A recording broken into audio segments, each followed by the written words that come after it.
اللہ کے پیارے محبوب حضرت محمد مصطفیٰ صلی اللہ علیہ وسلم کا ایک مبارک فرمان ہے، امام طبرانی نے معجم کے اندر یہ حدیث پاک روایت کی ہے، اور یہی حدیث مبارکہ حضرت انس بن مالک رضی اللہ تعالیٰ عنہ سے مروی ہے۔ فرماتے ہیں کہ اللہ کے پیارے محبوب صلی اللہ علیہ وآلہ وسلم نے ارشاد فرمایا، قال قال رسول اللہ صلی اللہ علیہ وسلم من ترک صلاة متعمدا فقد کفر جہارا۔ میرے مصطفیٰ جان رحمت صلی اللہ علیہ وسلم نے فرمایا، لوگوں سن لو، اگر کسی شخص نے جان بوجھ کر ایک نماز بھی چھوڑی گویا کہ اس نے اعلانیہ کفر کیا۔ یہ میرے مصطفیٰ جان رحمت صلی اللہ علیہ وسلم کا مبارک فرمان ہے۔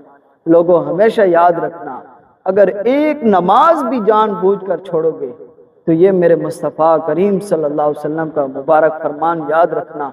میرے مصطفیٰ صلی اللہ علیہ وسلم نے فرمایا کہ اس نے اعلانیہ کفر کیا۔